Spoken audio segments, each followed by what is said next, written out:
Welcome to learning corner. பழமொழி 400ல் இருக்கக்கூடிய 400 பழமொழியை தினம் இரு பழமொழியாக பார்த்துட்டு வரோம். இன்றைக்கான பழமொழிகள்: தன்னாசை அம்பாய் உள் புக்குவிடும் ஆசையும் அழிவும். கொண்டொழுகும் மூன்றற்கு உதவா பசித்தோற்றம் பண்டொழுகி வந்த வளமைந்தங் குண்டது கும்பியிலுந்தி சென்றறிதலால் தன்னாசை அம்பாய் உள் புக்குவிடும். இதுக்கான பொருளை பார்ப்போம். அறநெறியில் வாழும் பெரியவர்களுக்கு தானம் செய்கிறதும், வேதம் ஓதக்கூடிய அந்தணர்களை பேணி பாதுகாக்கிறதும், வீட்டுக்கு வந்த விருந்தினரை இன்முகத்தோடு வரவேற்று உணவளிக்கிறதும். இது மூணுமே இல்லறத்தோட கடமையாக சிலப்பதிகாரத்தில் சொல்லியிருப்பாங்க.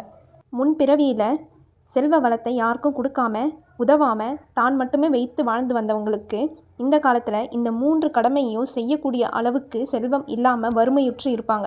இதை எதுக்கு ஒப்புமையாக சொல்கிறாங்கன்னா, ஒரு மனிதனோட சுயநல ஆசையானது அம்பை போல தன்னோட உள்ளத்துக்குள்ளாரியே புகுந்து தன்னையே அழித்துவிடும். இதை தான் தன்னாசை அம்பாய் உள் புக்குவிடும்னு சொல்லியிருக்காங்க. இதுக்கான பொருள் ஆசையும் அழிவும்.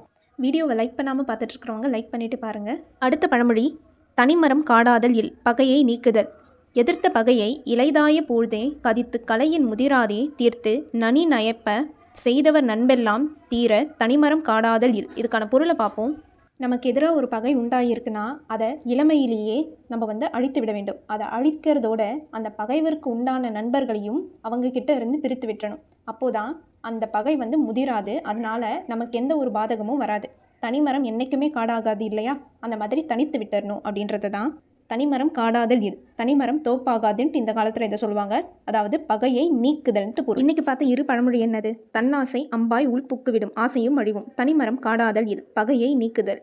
இது மட்டும் இல்லாமல் இந்தியன் பாலிட்டியோட daily live discussion afternoon 3 o'clock போகுது. இன்ட்ரெஸ்டட் பீப்புள் ஜாயின் பண்ணிக்கோங்க. இந்த மாதிரி நிறைய கண்டென்ட்க்கு லேர்னிங் கார்னரை சப்ஸ்கிரைப் பண்ணிவிட்டு இந்த வீடியோ உங்களுக்கு யூஸ்ஃபுல்லாக இருந்தால் உங்கள் ஃப்ரெண்ட்ஸ்க்கும் ஷேர் பண்ணுங்கள். இது வரைக்கும் பார்த்த பழமொழியோட லிங்க்கை இந்த வீடியோ கீழே டிஸ்கிரிப்ஷனில் கொடுத்துருக்குறேன். பார்க்காதவங்க மறக்காமல் பார்த்துக்கோங்க. கண்டிப்பாக எக்ஸாமுக்கு யூஸ்ஃபுல்லாக இருக்கும். தேங்க்யூ.